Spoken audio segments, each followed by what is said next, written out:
गणित जो है यानी कि जो आपके पास में मैथ है उसकी जो पेपर होती है वो टोटल जो होती है वो 80 मार्क्स की होती है।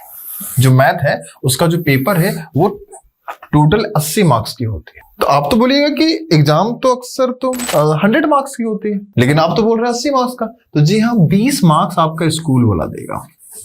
ठीक है, 20 मार्क्स आपका स्कूल वाला देगा। 80 मार्क्स का आपको क्या करना है, मैथ का एग्जाम देना है। आपको बतला दे कि 10th में मैथ्स एक ऐसी सब्जेक्ट हो जाती है कि बच्चे इस जगह पर अगर एफर्ट्स लगाएं तो 80 आउट ऑफ 80 आराम से उठा सकते, अगर उनके पास में कॉन्सेप्ट अच्छा है तो। अगर उनके पास में कॉन्सेप्ट बढ़िया है, वो साल भर मेहनत मतलब मेहनत कर चुके हैं, तो 80 में 80 नंबर लाना आसान बात है। विश्वास रखो, ठीक है, 80 में 80 मार्क्स एकदम आएगी। ठीक है, हाँ, लेकिन जिस प्रकार से इस जगह पर बच्चों को पढ़ाई जा रही है, कोशिश करना कि आप भी घर में जाने के बाद में उतना ही कोशिश करना। तो आपको बतला दें कि आपके पास में जो एग्जाम की क्वेश्चंस होगी वो टोटल 80 मार्क्स की होगी। 20 नंबर जो होगा आपको स्कूल ला देगा, तब ना मिलके होगा 100 मार्क्स। ठीक है, आपको बतला दें कि जो आपका 80 मार्क्स है इसको भी कितने भागों में बांटी गई है, 2 भागों में। एक आपका है 50 मार्क्स और एक आपका कितना है 30 मार्क्स, यानी कि 30 मार्क्स है। 50 मार्क्स आपका ऐसा होगा, ये वस्तुनिष्ठ होगा। कैसा होगा, वस्तुनिष्ठ। और जो आपका 30 मार्क्स होगा वो आपका क्या होगा, वैकल्पिक होगा। क्या चीज होगा, वैकल्पिक। अरे 30 मार्क्स वैकल्पिक वैकल्पिक का मतलब हो जाता है ऑब्जेक्टिव क्वेश्चन, यानी कि क्वेश्चन है जो क्लास आप दिए हो ना 9th में, 40 का 40 क्वेश्चन आपका ऑब्जेक्टिव था। तो इस बार मात्र कितना रहेगा, मात्र 30 क्वेश्चन आपका ऑब्जेक्टिव रहेगा। 50 क्वेश्चन ऐसा रहेगा जहां पर आपको कैलकुलेशन करके मेथड निकाल के आपको बतलानी होगी। मतलब इस बार इस धोखे में मत रहना कि 4 ऑप्शन से ही मेरा काम निकल जाने वाला है। इस बार उस प्रकार से नहीं है, आपके पास ऑप्शन वाला भी है और बिना ऑप्शन वाला भी है। जो ऑप्शन वाला है वो आपका कितना नंबर का पूछा जाएगा, 30 नंबर का, और जो बिना ऑप्शन वाला है आपका कितना नंबर का पूछा जाएगा, तो वह आपका 50 नंबर का। तो इसमें हम लोग क्या करेंगे कि साथ में कॉन्सेप्ट के साथ में हम लोग देखते जाएंगे कि ऑब्जेक्टिव कैसे बनती है और जो हमारा क्या बोलते हैं सब्जेक्टिव है वो किस प्रकार से बनता है। तो हम लोग जो बात करने जा रहे हैं वो आपका पार्ट नंबर 1 के बारे में बातें करने जा रहे हैं। और पार्ट नंबर जो 1 है उसका नाम क्या चीज है, वास्तविक संख्या। उसका नाम क्या चीज है, वास्तविक संख्या। अब ये वास्तविक जो संख्या है इसको इंग्लिश में हम लोग बोलते हैं रियल नंबर। ठीक है, कौन सा नंबर बोलेंगे, रियल नंबर, वास्तविक संख्या। आइए हम लोग इसके बारे में थोड़ी सी क्या करते हैं, इंफॉर्मेशन लेते हैं। वास्तविक संख्या क्या होती है, देखिए वास्तविक संख्या को अगर आप स्प्लिट करोगे, बांटोगे, तो मालूम होगा कि वास्तविक संख्या को कितने भागों में बांटा गया है, 2 भागों में। ठीक, कितने भागों में, 2 भागों में। एक आपका होता है परिमेय संख्या, एक कौन सी होती है, परिमेय संख्या, और एक आपका होता है अपरिमेय संख्या। अपरिमेय संख्या मतलब कि जो वास्तविक संख्या है इसमें अगर देखा जाए तो वास्तविक संख्या किनके मिलने से बनी हुई, तो परिमेय और अपरिमेय के जब आपस में संग्रह होती है तो उससे मिलकर बनी हुई है। यानी कि वास्तविक संख्या एक ऐसी संख्या, तो वास्तविक जो संख्या है वो एक ऐसी संख्या हो जाती है जहां पर आपका परिमेय और अपरिमेय दोनों साथ में आती है। आपको बतला दें क्लास जो आपका पिछला था यानी क्लास जो 9th में परिमेय क्या होता है, अपरिमेय क्या होता है, हम उसके बारे में पढ़ चुके थे। यहाँ पर हम उसके बारे में बातचीत करते नहीं है। ठीक है, इतना सा हो जाने के बाद में अब हम लोग क्या करते हैं, आगे की ओर बढ़ते हैं। और आगे की ओर बढ़ेंगे तो हमको सबसे पहले क्या चीज पढ़ना है यहाँ पर कि कैसे निकालते हैं एलसीएम और कैसे निकालते हैं एचसीएफ। यानी कि पहला जो मेथड हम लोग सीखेंगे एलसीएम और क्या निकालने के लिए, एचसीएफ। लेकिन उससे पहले हम लोग सीखेंगे अभाज्य गुणनखंड के बारे में। आइए बातें करते हैं। टॉपिक का नाम क्या चीज है, अभाज्य गुणनखंड। अभाज्य गुणनखंड, अभाज्य गुणनखंड। अब इसको समझने के लिए सबसे पहले इसका नाम को समझते हैं। नाम क्या चीज रखा गया है, अभाज्य। अभाज्य का मतलब क्या होता है, तो एक ऐसी संख्या जो खुद के पहाड़ा में आए और एक का पहाड़ा में आए। अगर हम लोग एक आसान सा शब्दों में देखें, ये ना बड़ा मतलबी टाइप का है। कुछ लोग होते हैं हमारे दोस्त, हमारे मित्र, हमारे आस पड़ोस के लोग जो काफी मतलबी टाइप के होते हैं। और मतलबी लोगों का कहना ही ऐसा होता है या फिर उन लोगों का कार्य ही ऐसा होता है, वो अपने से मतलब रखता है, इसलिए ना उसको बोला गया मतलबी। तो उसी प्रकार से अभाज्य संख्या भी एक मतलबी संख्या है, यानी कि ये जो होगा वो सिर्फ और सिर्फ क्या करेगा, अपने ही टेबल पे आएगा। जैसे 5 को ले लेते हैं, 5 को ले लेते हैं, तो 5 अगर हम लोग ध्यान से देखते हैं तो 5 सिर्फ 5 का ही पहाड़म आती है, और खोज लो कहीं नहीं आते। उठा लो 2 को, 2 सिर्फ अपने ही पहाड़म आता है। उठा लो 3 को, अपने ही पहाड़म आता है। उठा लो आप 11 को, अपने ही पहाड़म आता है। तो एक ऐसी संख्या जो सिर्फ खुद के पहाड़ा में आए उसको हम लोग बोलते हैं अभाज्य संख्या। तो यहां पर हम लोग सीखेंगे अभाज्य किन के बारे में, गुणनखंड के बारे में। आइए देखते हैं कि अभाज्य जो गुणनखंड है कैसे निकाला जाता है। मान लो कि हमारे पास में एक संख्या है, एक एग्जांपल लेते हैं कि मेरे पास एक संख्या है और वो कितना है, 32 है। कितना है, 32 है। और हमारे पास में ऐसा प्रश्न आ गया है कि 32 का आप क्या निकालो, अभाज्य गुणनखंड निकालो। तो इसको निकालना बड़ा आसान होता है। जो 32 है उसका आप निकाल दो लासा। इस प्रकार की संख्या पढ़े होंगे, लासा, एलसीएम बोला, ठीक है। चलिए आप देखते हैं। तो जब भी इसका अभाज्य गुणनखंड निकालना होगा तो हमेशा इस बात का ध्यान रखना है कि जब भी कोई भी संख्या से आप इसको भागा करेंगे तो एक अभाज्य संख्या होनी चाहिए। कौन सी संख्या होनी चाहिए, अभाज्य संख्या। और अभाज्य संख्या अगर होगी तो स्टार्टिंग हम लोग कहां से करेंगे, छोटा। पहले देखेंगे कि क्या 2 से आता है कि नहीं, फिर किससे देखेंगे, अगला नंबर 3 से, फिर हम लोग किससे देखेंगे, 5 से, फिर किससे देखेंगे, 7 से, फिर किससे देखेंगे, 11 से। क्यों, क्योंकि ये सारे के सारे आपका कौन सा अभाज्य संख्या है। तो पहले हम 2 से देखते हैं। तो जाहिर सी बात है कि 2 का पहाड़ा में क्या 32 आती है क्या, तो आंसर होती है हाँ। ये कितना बार में आता है, 16 बार में। उसी प्रकार से क्या 2 का पहाड़ा में हमारे पास 16 आता है क्या, तो कितना बार में आएगा, 8 बार में। फिर से आती है कि क्या 2 का पहाड़ा में हमारे पास में 8 आता है क्या, कितना बार में आता है, 4 बार में। फिर बतलाओ कि 2 का पहाड़ा में क्या हमारे पास में 4 आता है क्या, 2 बार में आती है।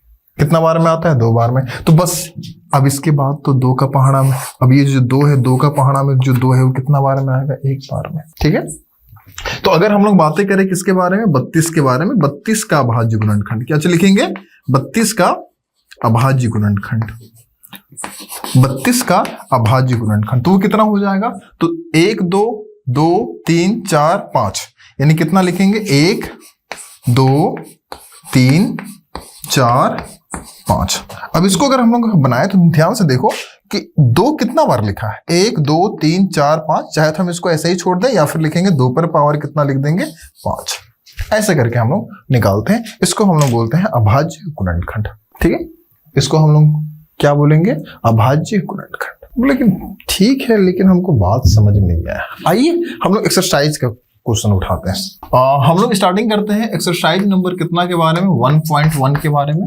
1.1 का हम लोग कहां पर आते हैं, क्वेश्चन नंबर 1। एक बार आप उसको पढ़िएगा, एनसीईआरटी की 1.1 का क्वेश्चन नंबर 1 क्या लिखता है कि जो भी संख्या दी गई है उसको अभाज्य गुणनखंड के गुणनफलों के रूप में व्यक्त करें। यानी कि इसको अभाज्य गुणनखंड निकालना है और गुणनफल के रूप में लिख के सिर्फ छोड़ देना। भाई 2 गुने 3 गुने 4 गुने 6 गुने जो भी आएगा, आपस में उसको कभी भी गुणना मत करने जाना, क्योंकि फिर आप पहुंच जाओगे वहीं पर। तो उसका जो फर्स्ट क्वेश्चन है, अगर आप ध्यान से देखो, उसका जो फर्स्ट क्वेश्चन है वो आपको कितना दिखाई दे रहा है, 140। कितना दिखाई दे रहा है, 140। आइए इसका हम लोग निकालते हैं अभाज्य गुणनखंड। तो सबसे पहले हम लोग क्या लिखेंगे यहाँ पर, 140। क्या लिखेंगे, 140। इसका हम लोग निकालते हैं अभाज्य गुणनखंड। तो जाहिर सी बात है, सबसे पहले हम लोग छोटा नंबर से देंगे, 2 से, क्योंकि 2 का पहाड़ा में 100 जो हमारे पास 40 है वो आती है। तो कोई बतला सकता है कि 2 का पहाड़ा में 140 कितना बार में आएगा, तो आंसर आती है 70 बार में आएगा। अब फिर से परेशान भाई कि क्या 70 2 का पहाड़ा में आता है कि नहीं आती है, क्योंकि पहले तो हम छोटा टेबल से देंगे। 2 से जब नहीं जाएगा तब 3 से, जब उससे भी नहीं जाएगा तो 5 से। तो 2 का पहाड़ा में 70 आती है, कितना बार में आता है, तो 35 बार में आता है। कितना बार में आता है, 35 बार में। अब आ गया 35। क्या 2 का पहाड़ा में 35 आएगी क्या, तो आंसर आता नहीं। अच्छा 2 का पहाड़ा में नहीं आ रहा, उसके बगल वाला बोलता उसमें भी नहीं आ रहा, तो 5 के पहाड़ा में आ रहा है। कहां पर आ रही है, 5 के पहाड़ा में। तो बतलाओ कि 5 का पहाड़ा में जो है 35 वो कितना बार में आता है, 7 बार में। अब 7 का पहाड़ा में जो 7 है वो कितना बार में आएगा? एक बार में। तो हम लोग यहां पर क्या लिखेंगे? 140 का अभाज्य गुणनखंड। 140 का अभाज्य गुणनखंड। 100 जो हमारे पास 40 का अभाज्य गुणनखंड कौन कौन संख्या है? 2, 2, 5, 7, 1। क्या लिखेंगे? 2 गुन्ने 5 गुन्ने 7। क्या कोई दिक्कत है? यहां तक हो जाएगी, बन जाएगा। अरे एक को लिखो या मत लिखो, बात बराबर है। एक को अगर ज्यादा दिक्कत है तो आप लिख सकते हो, लेकिन कोई जरूरी नहीं, क्योंकि कोई संख्या को एक से अगर हम लोग गुणा करते हैं तो कोई मायने मतलब नहीं। हाँ, इसका हम लोग कंडेंस रूप लिख सकते हैं कि जो 2 है वो 2 बार इस्तेमाल हुआ है तो 2 पर पावर कितना लिखेंगे? 2। 5 एक बार इस्तेमाल हुआ है तो 5 पर पावर 1 लिखेंगे, और 7 भी एक बार इस्तेमाल हुआ है तो 7 पर पावर कितना लिखेंगे? 1 लिखेंगे। ठीक है, दिक्कत है क्या? नहीं ना। तो आपके पास में एक्सरसाइज नंबर 1.1 का क्वेश्चन नंबर 1 का जो फर्स्ट क्वेश्चन था हम आप लोगों को बतला दिए।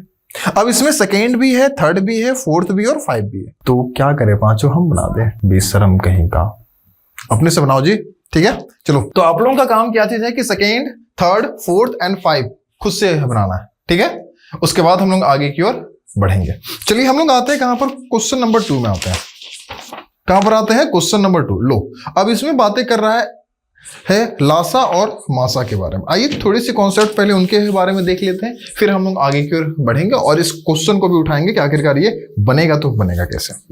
अभी जो हम लोग बातें करने जा रहे हैं वो आपका किसके बारे में है? तो हम लोग पढ़ेंगे LCM के बारे में। ठीक, इसको हिंदी में हम लोग को बोलते हैं लासा। हमको लगता है कि बहुत ऐसे बच्चे होंगे जिनको ये बनाने के लिए आती होगी। आपको बतला दें कि जो आपका लासा होती है उसको हम टोटल कितने विधियों से बनाते हैं? 3 विधि से। जो लासा है उसको हम लोग टोटल कितने विधि से बनाते हैं? 3। एक आपका हो जाएगा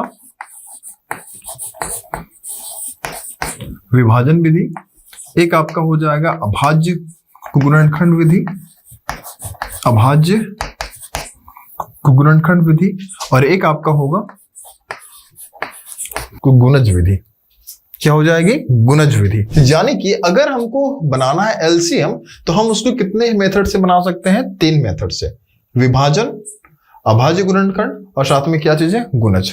तो अभी ना हम लोग बातें करेंगे विभाजन के बारे में, ना ही हम लोग बातें करेंगे किसके बारे में?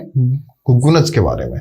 हम लोग बातें करेंगे अभाज्य गुणनखंड विधि, यानी कि अभाज्य गुणनखंड विधि से कैसे निकाला जाता है LCM। आइए पहले हम उसको, तो अभी जो हम लोग बातें करने जा रहे हैं कौन सा विधि है? अभाज्य गुणनखंड विधि। अभाज्य गुणनखंड विधि, अभाज्य गुणनखंड विधि। ठीक है, चलिए कोई भी 2 नंबर हम लोग ले लेते हैं, कोई भी 2 नंबर ले लेते हैं, उसका हम लोग क्या करते हैं कि लासा निकालते हैं और साथ में देखते भी जाएंगे। चलिए आते हैं। एक हम लोग नंबर लेते हैं 8 और 20। कितना ले लेते हैं?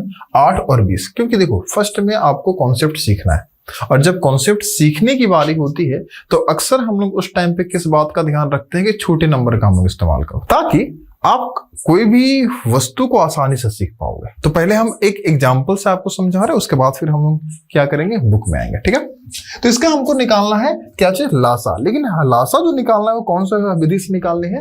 अभाज्य गुणनखंड विधि से। तो जाहिर सी बात है कि 8 का हम लोग निकालेंगे अभाज्य गुणनखंड विधि, और साथ में हम लोग किन का निकालेंगे? 20 का। तो पहले 8 का निकालते हैं। तो 8 के लिए फिर से ऐसे ही करेंगे। 8 कितना का पहाड़ा से देंगे? 2 का पहाड़ा से। 2 का पहाड़ा में कितना बार में आएगा? 4 बार में। फिर से हम ये कितना का पहाड़ा से देंगे? 2 का पहाड़ा से। 2 का पहाड़ा में कितना बार में आएगा? 2 बार में आएगी। तो बतलाओ कि 8 का कितना निकल गया यहाँ पर। अच्छा, एक बार किसका निकाल लेते हैं? 20 का। तो जाहिर सी बात है जो 20 है वो कितना का पहाड़ा से देंगे? 2 का पहाड़ा। 2 का पहाड़ा में कितना बार में जाएगा? 10 बार में। फिर से हम कितना का पहाड़ा से देंगे? 2 का पहाड़ा में कितना बार में जाएगा? 5 बार में। 5 को फिर 1 बार में, ये अच्छी बातें नहीं है। तो जाहिर सी बात है कि अगर हम 8 के बारे में बातें करते हैं तो 8 का अभाज्य गुणनखंड कौन आया? 2 आया। ठीक है, लेकिन अगर हम 20 के बारे में बातें करते हैं तो 20 का अभाज्य गुणनखंड कौन आया? 2 गुन्ने 5 आ गए। ठीक है, कितना आ गया? 2 गुन्ने 5 आ गया। लेकिन अब हमको निकालना क्या है? इसका लासा निकालना। क्या निकालनी है? लासा। LCM, lowest common factor.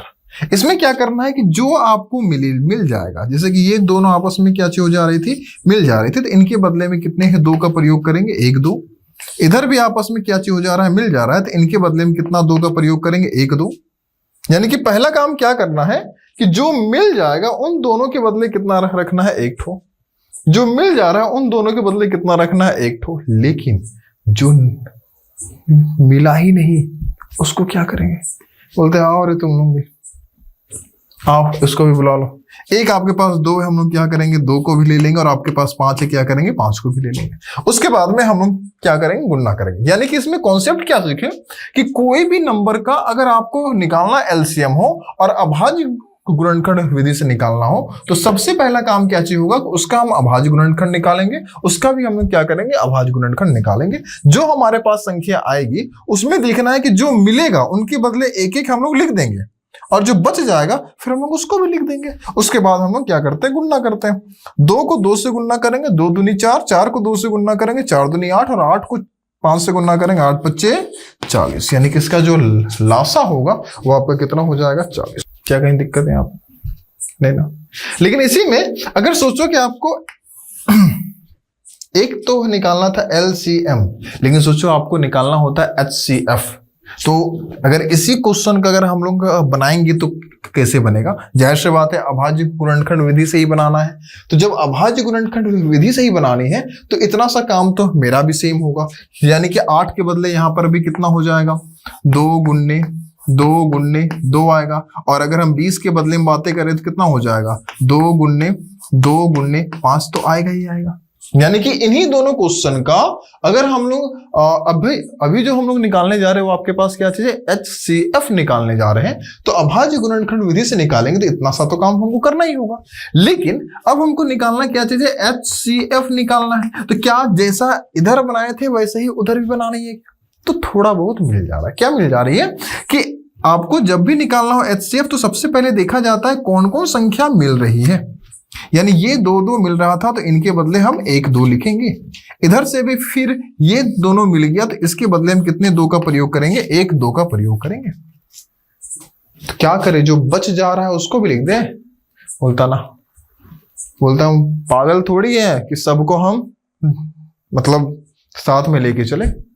ठीक है, ये क्या किया कि जो साथ में मिला उसको रखा, जो साथ मिला उसको साथ में रखा, और जो मिला ही नहीं 2 उसका कहीं मिल ही नहीं रहा, 5 कहीं मिल ही नहीं रहा, बोलता तुम लोग अपना समझो, इन लोगों को छोड़ दिया। यानी कि अब हम लोग क्या करेंगे, 2 को 2 से गुना करेंगे, कितना हो जाएगा, 4। यानी कि इसका जो एचसीएफ होगी वो कितना निकल जाएगी, ठीक है, कितना निकल जाएगा, 4। मतलब कि हम लोग क्या समझे कि अगर चाहे हमको निकालना हो एलसीएम या फिर क्या चीज निकालना हो, एचसीएफ, इसमें किस बातों का ध्यान रखना है, इसमें इस बातों का ध्यान रखना है कि जो मिलेगा पहले उसको तो हम लोग उतार ही लेंगे, इन दोनों के बदले 1 पीस, इन दोनों के बदले 1 पीस, और जो बच जाएगा उसके बाद हम लोग उसको उस सब को भी उतार देंगे।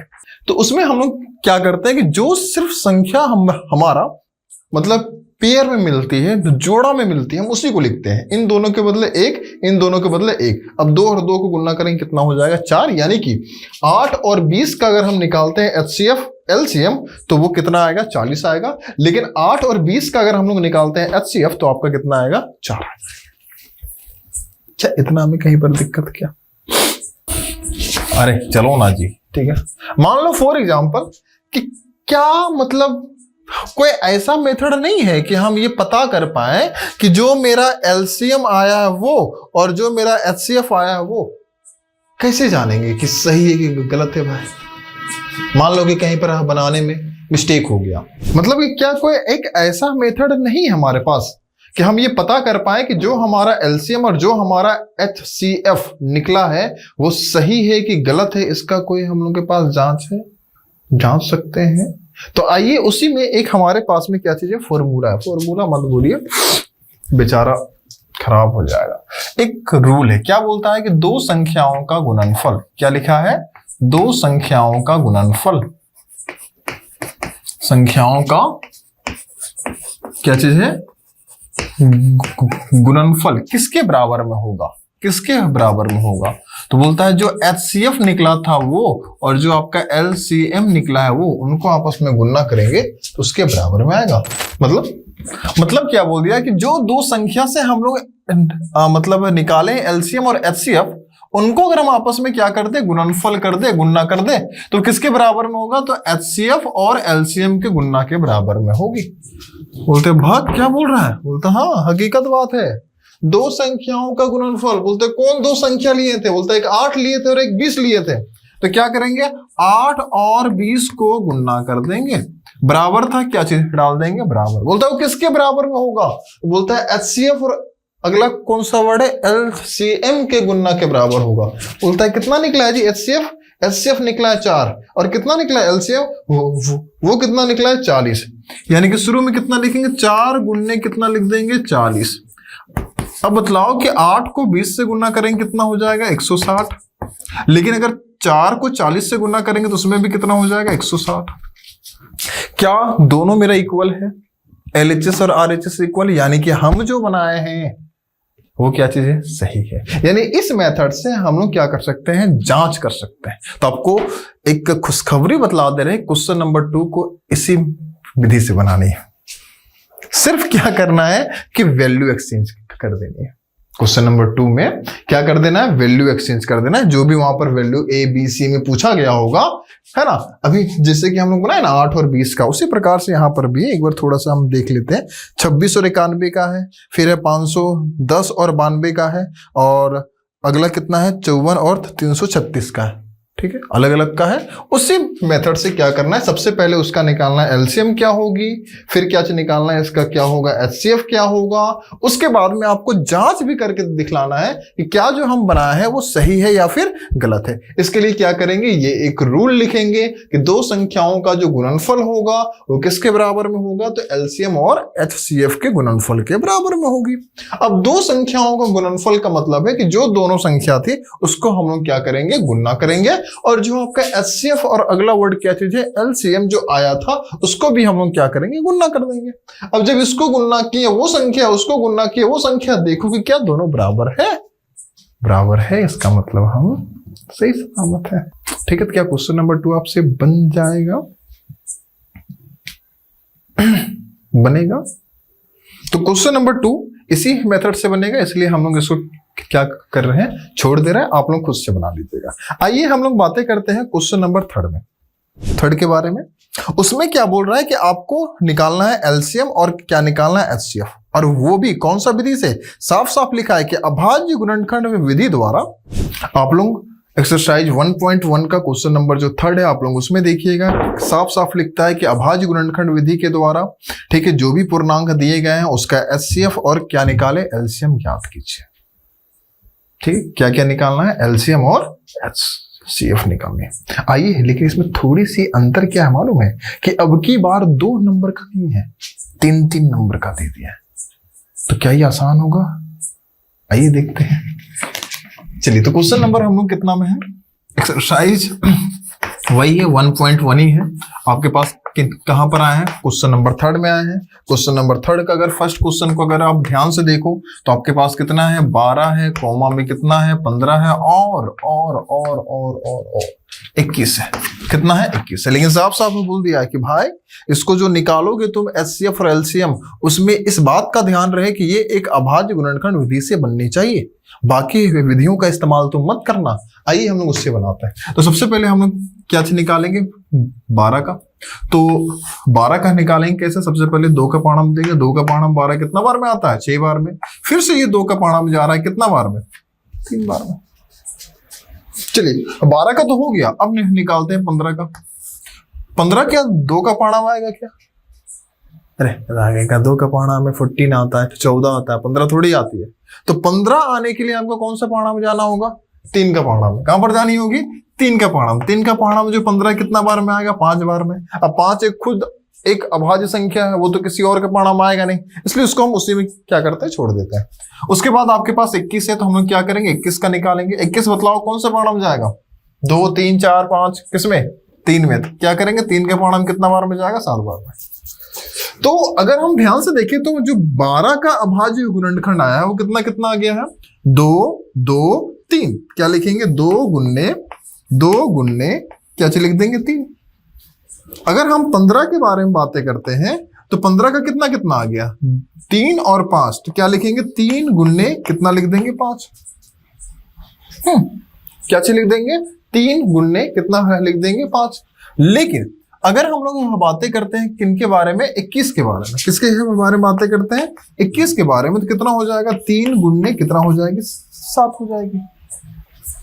क्या इतना में कहीं पर दिक्कत नहीं ना। लेकिन अब हमको निकालना क्या है एलसीएम और फिर क्या चीज निकालना है एचसीएफ, है ना। हमको क्या चीज निकालना है एलसीएम और साथ में क्या चीज निकालना है एचसीएफ निकालना है। चलिए आइए हम लोग अब उसकी ओर बढ़ते हैं और देखते हैं। चलिए तो सबसे पहले हम लोग क्या चीज निकालते हैं एचसीएफ। क्या चीज निकालते हैं एचसीएफ। अच्छा, इसका निकालने का विधि क्या चीज था कि एचसीएफ निकालने की विधि वो है कि जो हमारा अभाज्य गुणनखंड आया है उसमें जो संख्या है उसमें कौन ऐसी संख्या है जो सभी के पास मिल रही है। तो देखो 2 तो इसके पास था लेकिन बेचारा 2 कहीं और नहीं है। अच्छा 3 इसके पास है, 3 इसके पास है, 3 इसके पास है, यानी 3 यहां और इस जगह पर मिल रहा है। तो इन तीनों 3 के बदले हम कितना 3 लिखेंगे 1 3। क्या कोई और भी संख्या है जो कि मिल रही है क्या? आंसर आता ना है ही नहीं। यानी कि इसका जो बातें करें किसके बारे में एचसीएफ के बारे में, वो कितना हो जाएगा आपका 3 हो जाएगी। अच्छा चलो ये तो हो गया, लेकिन अब हमको बातें करना है किसके बारे में एलसीएम के बारे में कितना होगा। तो सबसे पहले जब भी हम लोग निकालते हैं क्या चीज एलसीएम, तो हम लोग इस बात को ध्यान में रखते हैं कि कौन संख्या मिल रहा है। तो देखिए कि 1 3 3 3 3 एक ऐसी संख्या थी जो कि तीनों जगह मिल गया था। एक और बात बतला रहे हैं, अगर 2 जगह भी मिलता, मान लो कि 2 इस जगह पर है और 1 2 इस जगह पर भी होता, तो इन दोनों 2 के बदले हम 1 2 का प्रयोग करते हैं। कम से कम 2 जगह पर मिलना चाहिए तो हम उसका पेयर बना सकते हैं। हाँ 2 से अधिक मिल जाए 3 4 5 तो भी वो एक ही लिखाएगा, लेकिन कम से कम कितनी मिलनी चाहिए 2 मिलनी चाहिए। तो 2 तो है ही नहीं, तो हम क्या करेंगे 3 यहाँ है 3 यहाँ है 3 यहाँ पर है, तो इन तीनों 3 के बदले हम कितना 3 लिखेंगे 1 3। क्या और कोई संख्या मिलता हुआ दिखाई दे रहा है? बोले हाँ 2 2 मिला रहा है, अपने फैमिली में नहीं किसी और का फैमिली में जाकर देखना है। 2 इसके पास लेकिन बाकी के पास क्या 2 है क्या नहीं। तो जो बच गया जो खाली अब उनको लिखेंगे। यहाँ पर 2 और 2 बच गया तो इन दोनों 2 को लिखेंगे यहाँ पर। इस जगह से इस 3 का तो इस्तेमाल हो गया, बचा कौन है 5, तो हम 5 को लिखेंगे। इस जगह से इस 3 का प्रयोग हो गया, बचा कौन है 7, तो हम किसका प्रयोग करेंगे 7 का। अब क्या करेंगे आपस में गुणना करेंगे। चलिए गुणना करते हैं। 7 को 5 से गुणना करेंगे, 7 5 35, 35 को 2 से गुणना करेंगे, 35 दूना 70, 70 को 2 से गुणना करेंगे, 70 दूनी कितना होगा 140, 140 को अगर 3 से गुणना करेंगे 14 तिया 42, यानी कितना हो जाएगा 420 हो जाएगी। कितना हो जाएगा 420 420। यानी कि इसका अगर हम लोग बातें करते हैं एचसीएफ तो 3 आएगा, लेकिन बातें करते हैं एलसीएम तो कितना होगा 420। क्या कहीं पर दिक्कत बन जाएगी? आइए इसके बाद का जो आपके पास में प्रश्न है वो आपका प्रश्न नंबर 4, प्रश्न नंबर 5, प्रश्न नंबर 6 और प्रश्न नंबर 7 वो अगले दिन आपको बतलाया जाता है। आज के लिए नहीं रखते हैं, ठीक है। और आप अच्छे से इसको कॉन्सेप्ट को देखो कि क्या एलसीएम और आपके पास जो एचसीएफ है उसमें कहीं पर आपको दिक्कत है क्या, ठीक है। अगर दिक्कत है तो आप कमेंट करो, बतलाओ। उसके लिए एक अलग से वीडियो मतलब बनाई जाएगी जहां पर सिर्फ और सिर्फ हम लोग बातें करेंगे एलसीएम और किसके बारे में एचसीएफ के बारे में। लेकिन इतना के लिए तब तक आपके पास में जो एनसीईआरटी के क्वेश्चन है आप उसको बनाने का कोशिश करो, ठीक है। धन्यवाद।